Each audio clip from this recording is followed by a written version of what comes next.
Hello, what's up, everybody? How are you doing? I hope you're doing fine wherever you are today. This is a presenter, Jintok Stories, and today we have some more of educational video that we're going to be talking about today.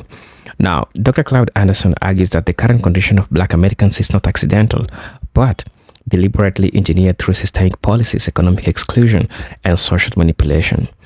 And amongst one of his famous works, Powernomics, he explains this. And in an interview that he was interviewed and asked, he talked about a couple of important things that I feel like people from the Black community need to get to hear, need to get to, let's have a talk about this because these are important topics for we Black folks to always have a talk about it, whether I'm a Black folk inside Africa, outside Africa, inside America, any part of the country. It's important because it makes us understand some points or some steps that white people took forward and we didn't take because of some systemic issues, right? So I feel like this video will be so important because it talks about the foundation of the fall of the Black community. Where did rain started beating Black people? And Dr. Anderson is a Black economist that really explains the disparities between white people and Black people and why Black people where we are today is by design, because that's where the enemy wanted us to be. I want us to watch this video. I'll be back and then we'll have a proper discussion in regards to this. If you're watching this video for the first time, I'll most definitely ask you to subscribe to the channel, general membership, and really get to see what we can offer you. But until then, let's get into the video. I'll be back and we'll have a discussion about it. Move one iota in acquiring the most significant and the most important thing in our society. It is not civil rights. It is not integration that's going to give you equality and equal opportunity. It is what you own and control that makes a difference in your society. If you own and control nothing, you'll get nothing. There is no equal opportunity without having the equal amount of resources and power and wealth to be able to carry it out. Dr. Anderson, thank you so much for joining us this evening. Thank you very much, Rock, for inviting me to be on your show. I've looked forward to being on your show because I can't think of a better person to be with, particularly one who used to train boxers. Well, I'll make sure I leave all those skills underneath the table as we talk here today. Dr. Anderson, I would like to start this discussion and try to frame it for those who know you and for those viewers who may not know you. Oftentimes when proponents of Black equality and liberation express strong views, they may be telling a strong and accurate truth, but they get criticized, you get criticized for talking that Black stuff, and the sense that when you talk about Black empowerment, you are in some way discriminating against white people or others. How do you address that? Well, very simply, Rock, first of all, let them know that every group on this earth understands that you're in a team relationship. Racism is a team sport. It came into existence as a team. You play as a team or you lose by default. And only with Black folk do people get upset when Black folks start talking about coming together and uniting and working together and cooperating together, buying from each other and supporting each other. You know why? For a simple reason that everybody understands. When you come together and unify, that signifies strength. And right now, everybody right now is pimping and hustling Black folk. They've been pimping and hustling Black folk for 400 or 500 years. We spend approximately 97% to 98% of all our money outside of our own community, as an example. And we don't practice group economics. We don't practice group politics. All that makes, when we spend 98% of all our money outside of our community, what that does, it makes the other groups enriched. They now are living off of two incomes. They live off of 100% of their money and 98% of our money. And what are we left with is 2%, where everybody else is living off of 100 and 98% of everything. We live off of 2%, which makes it impossible. And so you start talking about unifying Black folk, that's a threat. They're saying, you're gonna cut off your money from us? You're gonna cut off, we're living off of two incomes. You're gonna reduce us down to one income? That's a threat to them. Also, it's a threat when you start talking about unifying Blacks and looking out for your own people. That means political possibility of uniting as a political force in this country, which nobody wants to see. That's a threat because all the rest of the people in society are living privileged lifestyles based on what they came in here and got as immigrants. Black folk never had those lifestyles. So yes, it's a threat to them.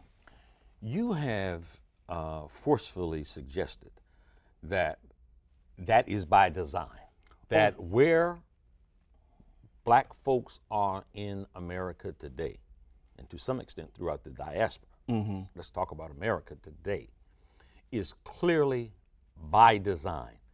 How do you defend those who simply say, look, we come here, you're here, and in America, there is the pursuit of happiness, life, and liberty.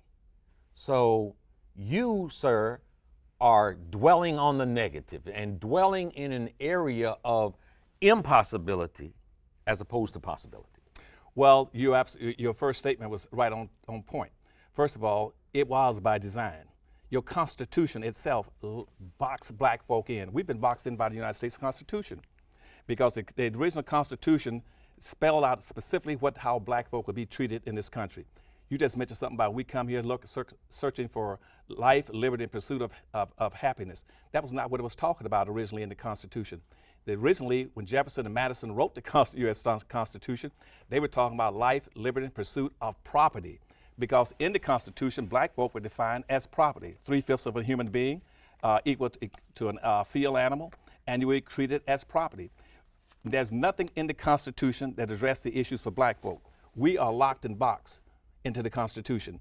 And until we go back and address that issue, black folk can never get out of it. And you can't get out of it secondarily, out of this box, because the United States Supreme Court put the lock on the box. The United States Supreme Court right now says, let's go back to the original intent of the Constitution, which says black folks should be 3/5 of a human being, property, and equal to a field animal. That's throughout the Constitution. It's never changed. And the United States Supreme Court then, in the Madison and Marlboro decision in 1803, says that we're going to make sure that we abide by that. And then later on in 1857, in the Dred Scott decision, says black folk have no rights that white folks are bound to respect. The Constitution have you locked and boxed, and the United States Supreme Court can make sure you never get out of that box. That is the most racist organization in America. 57 of the first people appointed to the United States Supreme Court were slave owners, and subsequently most of them have been racist. So you're not going to get out of the box unless you go back and address these issues structurally on behalf of black folk. I like to think that I'm a relatively aware and conscientious individual. I kind of have to be trying to do what I do. But I've read a couple of your highly illuminating, informative books. This one here is Black Labor, White Wealth, The Search for Power and Economic Justice. And you have an appendix in this book that sort of blew my mind as I was reading down it. And it's titled Boundary Safeguards and Restrictions in Southern States. And you mentioned many things, like in 1619, the Maryland segregation policy, which we're right here on the doorstep of Maryland, recommended that blacks be socially included, and so many other things in this particular appendix here. But when I got down to the year 1775, there was something called the Virginia Runaway Law that allowed the sale or execution of slaves attempting to flee slavery.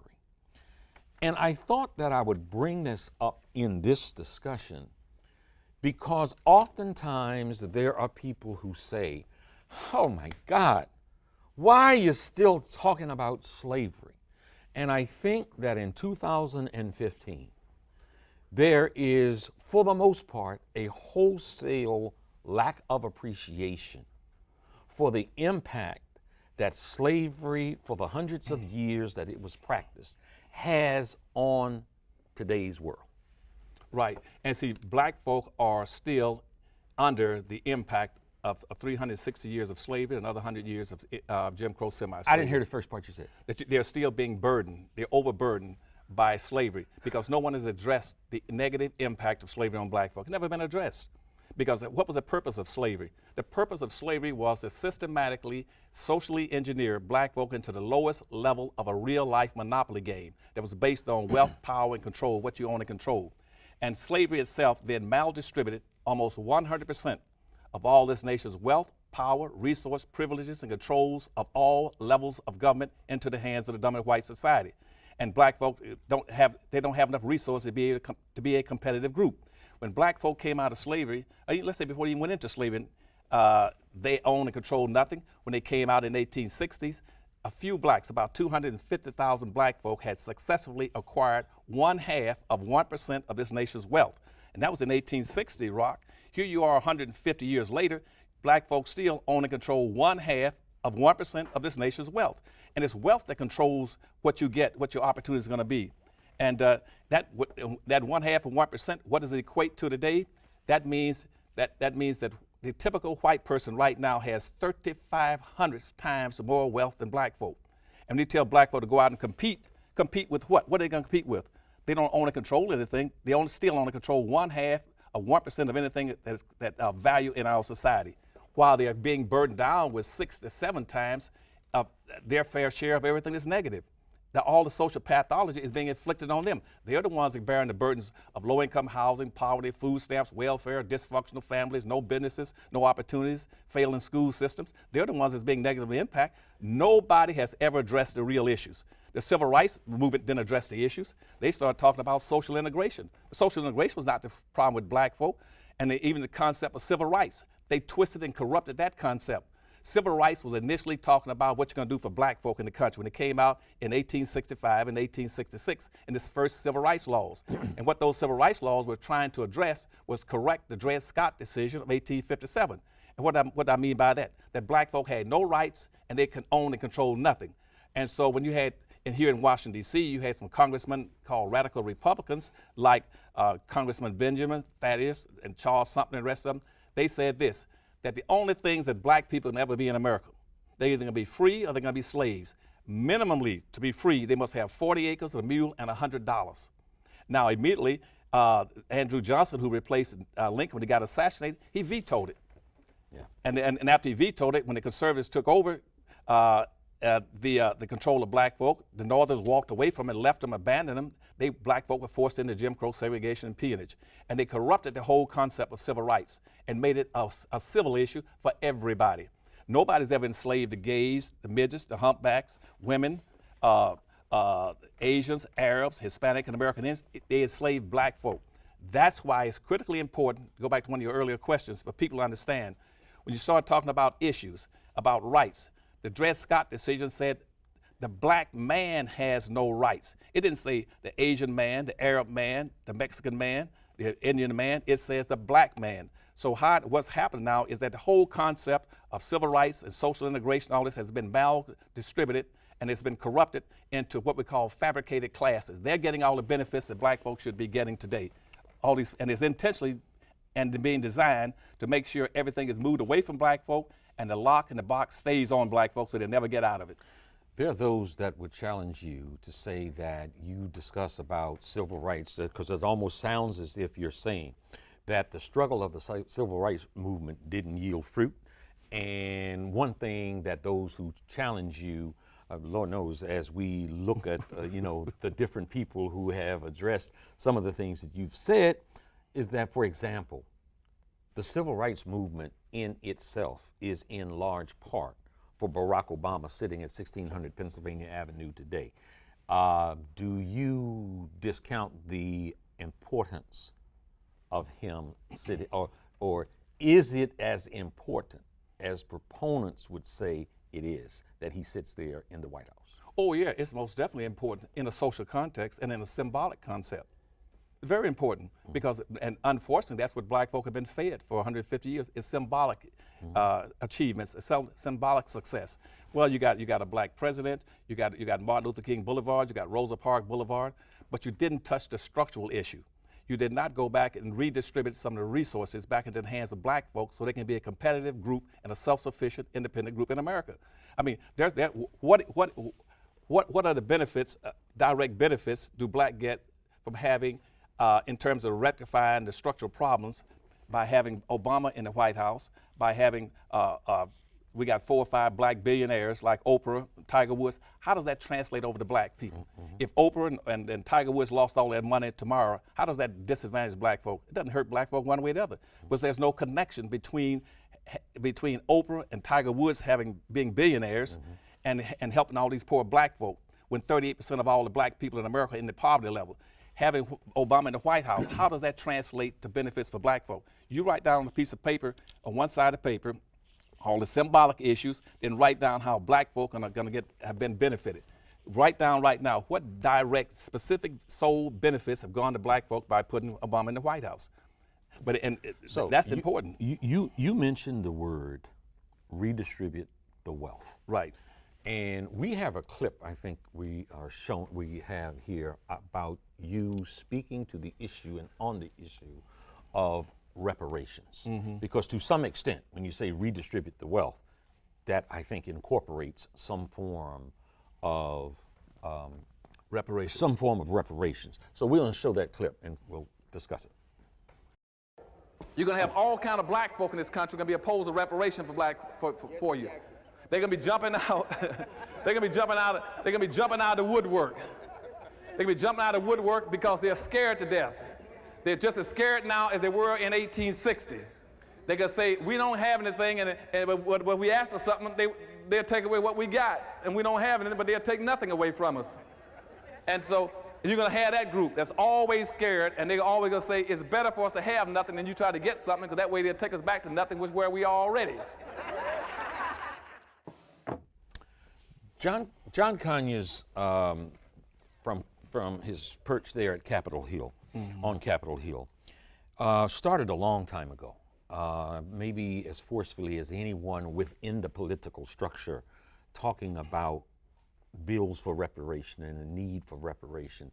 And people yawn and almost say, you know, go away, little boy, with that noise. So I want to talk here today about reparations.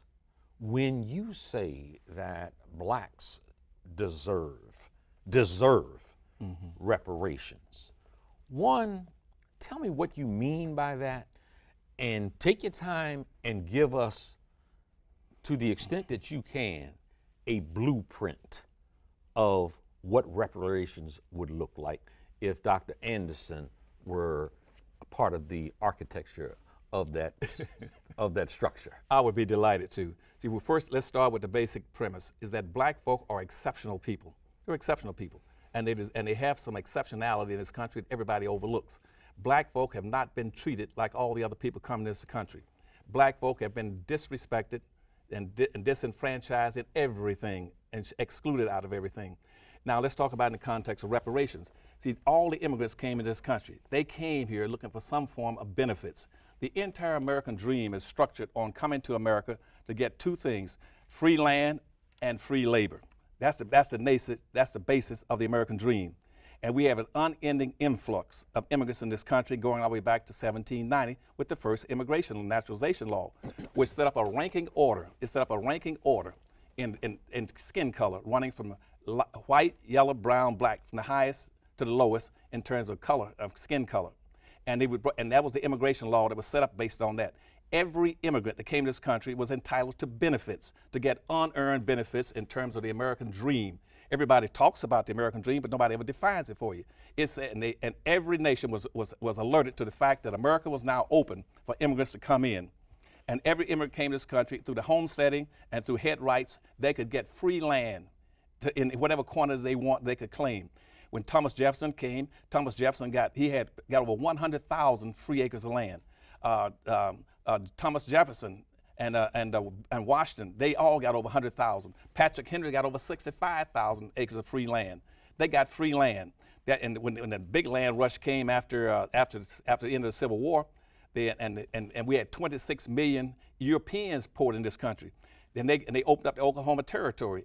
White immigrants picked up over 2 million acres of free land in 24 hours. They didn't pay for it. Now that land has been passed on. Let's use that. All that land, all the resources, the timber, the gold, the silver, the chrome, the bauxite, has multiplied in value and doubled in value to triple in value every 20 years. And has been passed on through inheritance from one white generation to the next. So consequently, they have control over the land, the resource, and everything has been passed on from generation to generation and shutting black folk out. That's why the average white person now has $3,500 wealth compared to black folks 1.5%. Okay, let me ask you, because you talk about this land, This land that was originally inhabited. Columbus didn't 1492. Did define it, yeah. Right. Okay. Address, if you would, the role that the U.S. government, see, this wasn't willy-nilly cowboys, running wild. This was a U.S. government and its policies that ultimately bastardized, took away from, stole from the Native Americans, made treaties that ultimately were broken. If you want to say willy-nilly, that's where willy-nilly came in. So if you would address that for a moment. Well, yes, and see, it started at one of the first treaties was the New York Treaty about 1516 that came in. That was one of the first treaties. But in every one of those treaties that they set up with the Indians, they put an inclusion in there saying this, that if you were to cooperate with us and be able to help us maintain the slavery system we set up in this country, and we will reward you and compensate you. We'll give you clothing, we'll give you food, we'll give you weapons, and we'll even call you civilized if you will help us maintain slavery. Every treaty contained a clause to help Indians to shut down black folk. Slavery could never have existed in this country and been maintained without the full participation of the American tribes. That's why they started calling them civilized, Rock, because they began to say, you quit hunting in the woods and running wild and get yourself some land and get yourself some slaves. So Indians became slave hunters, slave traders, and in the final analysis, all civilized tribes, the Choctaw, Chickasaw, Cherokee, and Seminole Indians, they all fought with the South to maintain slavery. And so therefore, and they got benefits from it. And that led to, going back to the earlier question you asked me about reparations. And even after the Civil War ended, the Choctaw and Chickasaw were still holding about 12 or 15,000 slaves even after the Civil War ended. The United States government sent in troops saying, you got to get rid of this slavery and set black folk free. And they set up what's called the 1866 Indian Treaties with these 5 civilized tribes, which says that black people in this country must not only turn them loose, they must get benefits. They must get forms of reparations, going back to your earlier question. You must first of all, set them free. 2, you must give them an option, and this is for all black freedmen and all blacks who lived in the Indian Territory and all black Indians. You must set them free, allow them to have membership in the tribe. You must give them, let them have access to all the resources on the reservation. You must let them also be tax exempt. You must let them have free education. You must also let them be able to give them $150 in cash. You must give them 160 acres of land. And in present day times, those black Indians under the 1866 treaty should be getting, they could also hold gambling casinos. Now, this country has never carried out the full mandates, but yet we're still honoring it for Indians. Right now, all the benefits that Indians are getting in this country are getting it from the 1866 Indian Treaty, because they took up arms against the United States in the Civil War. They wiped out all previous treaties. Now, every year in the White House, we get about 560-some white Indian chiefs, which in history they call $5 Indians, because 90% of the people call themselves Indians nowadays are not really Indians. Those are whites passing as Indians, because they paid $5 to the Dawes Commission to get their name on the Dawes roll so they can get all these advantages. But every year they get invited to the White House. And every year they got an approximate $3.5 billion every year, even that Obama's been in office. They got money into the Federal Indian Bureau. Now, see, if you were to talk about reparations, black folks should have been getting all this money all these years too. But they got shut out because the Indians in 1938, they sent a letter to the Department of Bureau of Indian Affairs saying, how do we shut black folk down to make sure they never get any reparations? And that letter floated around in the federal government from about 1938 to about 1941. Then it went to the Secretary for the Department of Interior, and the Department of Interior looked and says, aha, said, how do I come up with a scheme to shut down blacks so they get no reparations in this country? He said, what you do, you Indians come up with a new concept called a quantum blood law, which says that black folk are not entitled to any of the benefits of the 1866 treaty in terms of reparations unless they can prove beyond a shadow of a doubt that they got 1/4 Indian blood in them. And we make Indian blood sacred like Jesus Christ's blood. And therefore, they've been shutting blacks out all these years. That's why they didn't get any reparations, to go back to your earlier point. And the last point on reparations, you asked me earlier about a blueprint. This country's always given reparations to all groups except black folk, even though black folk were the ones who built the country. They built the bridges, they picked the cotton, they built the highways, they built the government buildings. They were the backbone of this nation. But now, so in the Marshall Plan, we gave billions of dollars to Germans after World War II. We got under what's called a .4 program. We gave reparations to Japanese. We gave reparations to American Indians. We gave reparations to everybody but black folk. Yet black folk are locked into the bottom of a vertical order and a descending order of wealth, owning, and poverty, and control of resources, and nobody wants to address the issue. As you articulate your position on reparations, redistribution of wealth, again, those looking in, the pundits, if you will, might say, well, are you, a Bernie Sanders acolyte? Are you socialist? Do you propose practicing socialism when you start talking about redistributing the wealth? My question for you is, what do you think it is that has prevented a groundswell behind something that seems as if is such a logical, practical, and fair idea? Not revolutionary, not radical. When you look at the facts and you look at the history, then it would seem that most fair-minded people might consider this something that they could get behind, put their shoulder to the wheel on. Why do you think there just hasn't been the groundswell even amongst black folks? Most black people don't talk about reparations. Well, because simply a lot of them don't want to be identified with anything as black. Because right now, see, in this nation, everything that everybody dreams of is identified with and associated with white skin. That means privilege, wealth, power, income, and privileges associated with white skin. Nobody in his right mind will identify with anything black that's negative. If black folk are carrying 6 to 7 times their fair share of everything is bad, why would anybody want to identify with blackness when they can identify with whiteness and get all these advantages? Now, in terms of what they should be doing for that, black folk, for instance, right now, these young black folk that need leadership in these communities, like this thing about Black Lives Matter, they're floundering around because they don't have any black leadership out there. Now, black leaders will say, well, what can we do to help these blacks, give them some leadership, and at the same time give them some mild form of reparation that's not violent, not committing themselves to violence and then to kind of overthrow or revolutionary activities. They should go in all these urban areas. 70% of all the black people in America live in and around 10 large metropolitan areas. Yeah. Why don't you go in and reindustrialize those areas and build industries in there? But what this country should— What does that mean? That means that back in the 1960s, when you started the integration process, see, these urban areas didn't deteriorate because of black folk being there. They deteriorated because at that point in time, to avoid integration, the power structure in this country used the 1952 Highway Act to build expressways out of these urban areas and to build what we call suburbs. Suburbs didn't exist. And once they built those suburbs, they then made a commitment to relocate and all the resources out of those cities, to abandon those cities on what we call a burnt field process, which means let's destroy it and let the cities deteriorate. They moved to the suburbs. They moved out the industries, the businesses, the wealth, the power, the banks, everything moved to the suburbs. And they abandoned those cities. That's why those cities deteriorated. You should do just the reverse thing now. Go around and take those big cities like Detroit, Gary, Pittsburgh, Philadelphia, where you have heavy concentration of blacks, and you do an industrialization program.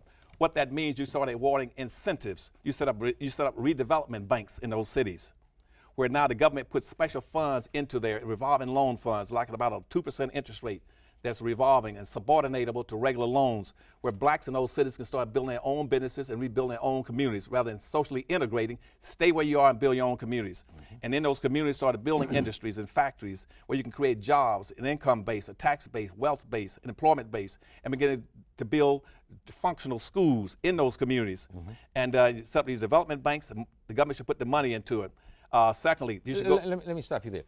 And Joe Sixpack, driving into work at one of the factories in Detroit from the suburbs. Where he still lives, Joe Sixpack, the white guy. Yeah.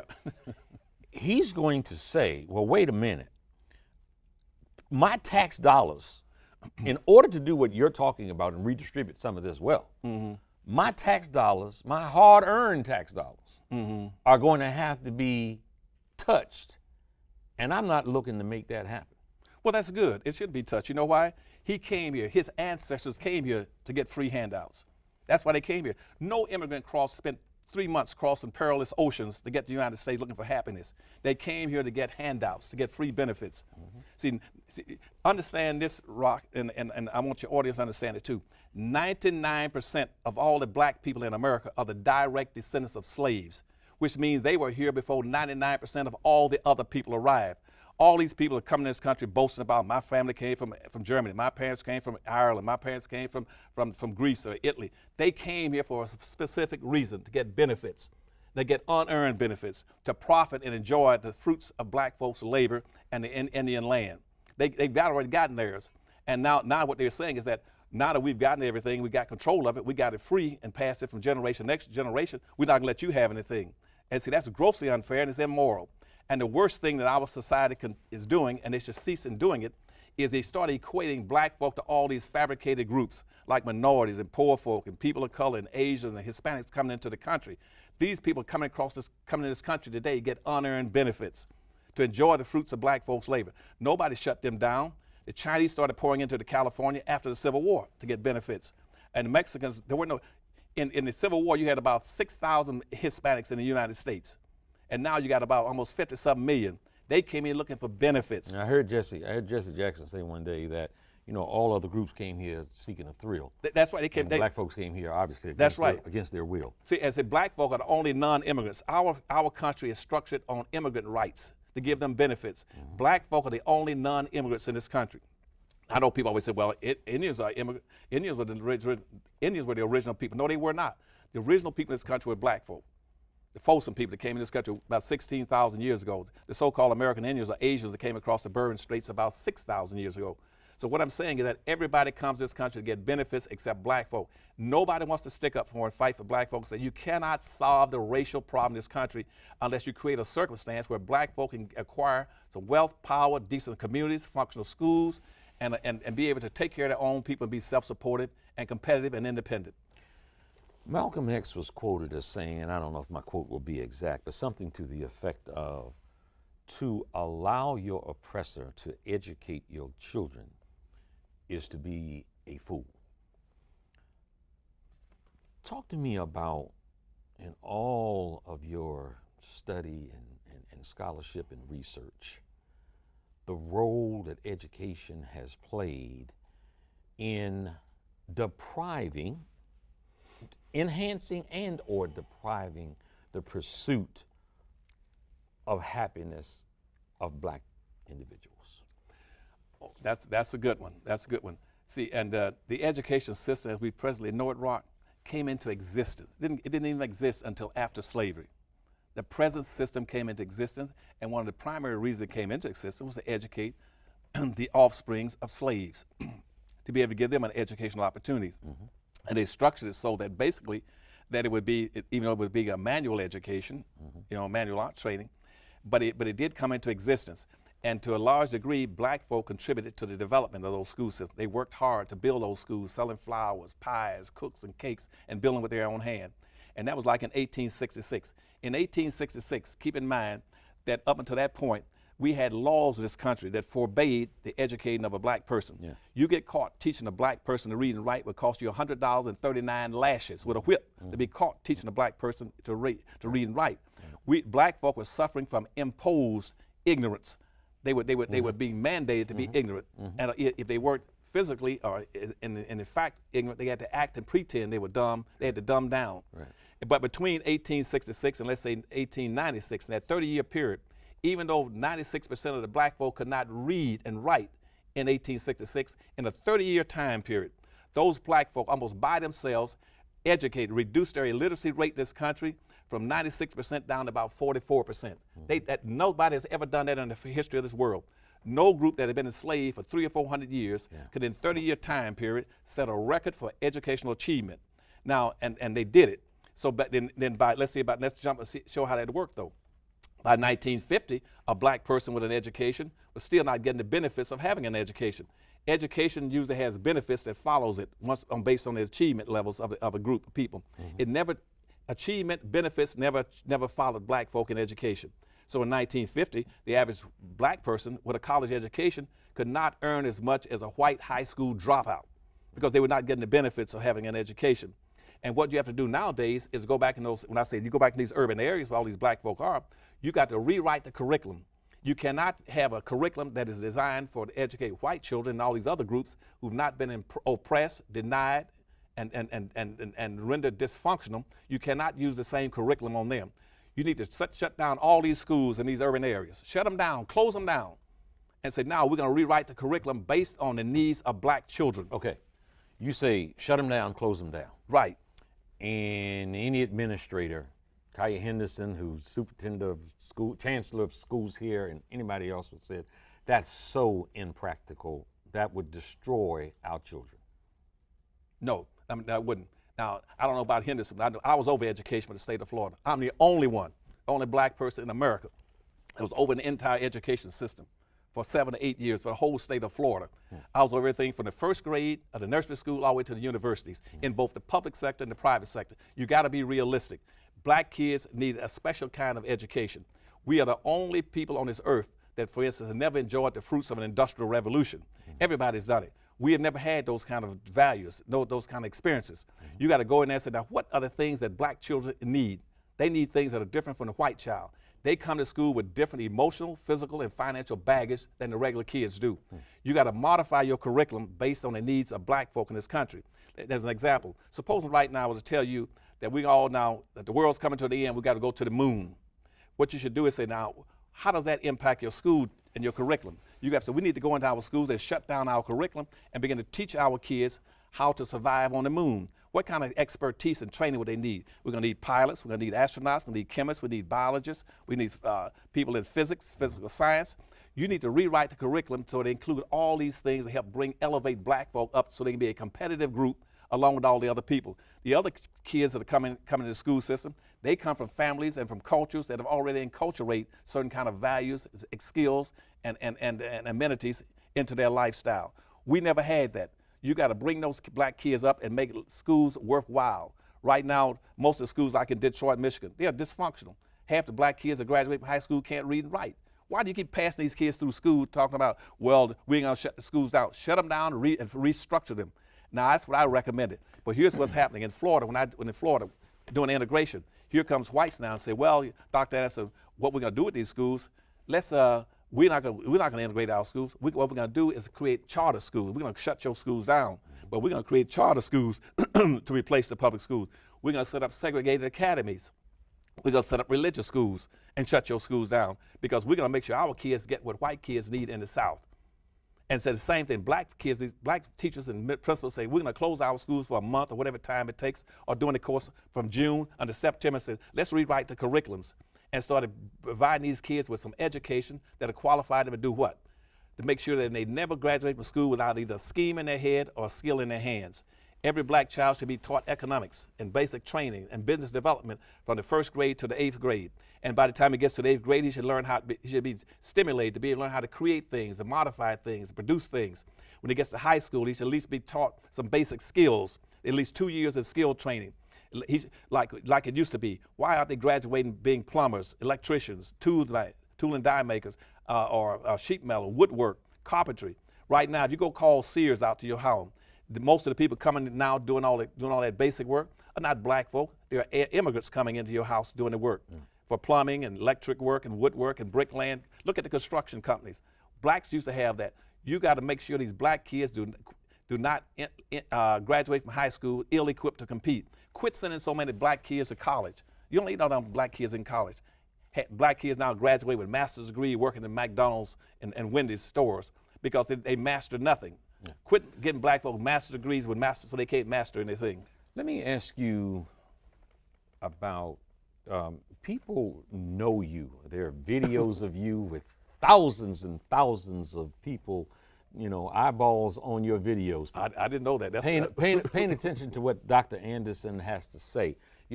Theorizing, making very strong suggestions, advocating, black empowerment. What didn't come across so much in the public domain was the businesses that you operate. One, tell us about what you're doing in the world of business and how what you're doing in the world of business gives backbone to the things you're saying. Sort of, how are you practicing what you preach? Well, now, because I'm spending most of my time being a speaker, going around the country, and most of the resources from those engagements go to the Powernomics Corporation, which I don't own. Now, my wife owns that. That's her company, the Powernomics Corporation. But in the course of my life, I've been to the highest levels of government. At every level, I run campaigns for presidents, for governors, for mayors, for congressional people. I didn't run in the campaigns. I was a campaign manager for them. Okay, I've been in all levels of education, from everything from special education to elementary schools to university, community college. I've been at the highest level of everything you can think about. And I heard you talking earlier about the fish business. Yeah. Oh, well, let me get to that one. Now, in terms of business, first thing I built a radio station, WOWD in Tallahassee, Florida. I built that. That was one of the first FM station in the country for black folk. I think it was about the second or third with James Brown. Welcome back to the channel. I just hope that you are super fine.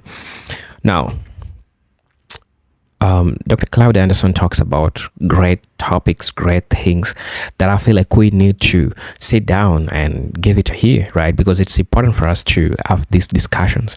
First, there is something that he talks about that I really resonate with, and I agree with him when he says this. Slavery as the foundation of black economic disenfranchisement, right? Black people were brought to America as permanent laborers, not as immigrants seeking opportunity. Unlike other groups who came by choice, African slaves were seen as property and were denied an opportunity to accumulate wealth for over 246 years. That's 1619 to 1865. During slavery, black labor built American economy, yet black people owned nothing. 2. Wealth and land were accumulated by whites, creating a racial wealth gap that still exists until today.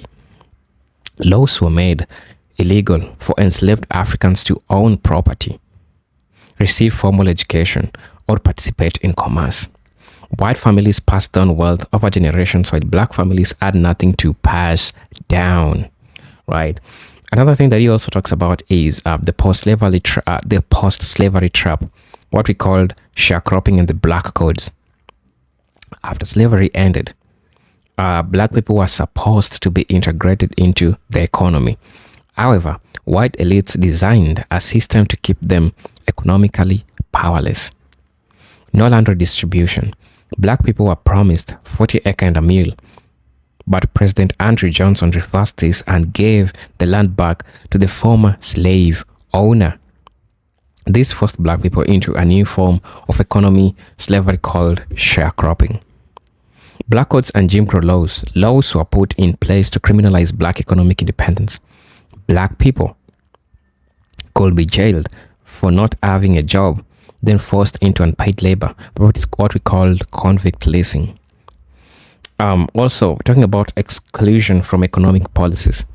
New Deal program, Social Security, and the GI Bill helped white families build wealth but excluded most black people through racist policies. Another thing that I'm here to talk about is deliberate economic isolation of black people. Dr. Anderson argues that economic power is the foundation of all other forms of power. That's political, social, etc., etc. However, America has systematically denied black people the ability to control their own economy. Destruction of black wealth centers. When black communities became economically strong, they were targeted and destroyed. This includes the Tulsa Black Wall Street, that's 1921. White mobs burned the wealthiest black communities in America. Rosewood, Florida, that is 1923. Another thriving black town wiped out by racist violence. The third is urban renewal, that's the Negro removal. These highways were built through black business districts to destroy them. Excluding black people from banking and loaning. Even after legal segregation ended, black people were faced with redlining, which prevented them from getting home and business loans. Also, talking about economic dependence. Since black people were locked out of major wealth building opportunities, of course, They were forced into low-paying jobs that kept them economically weak.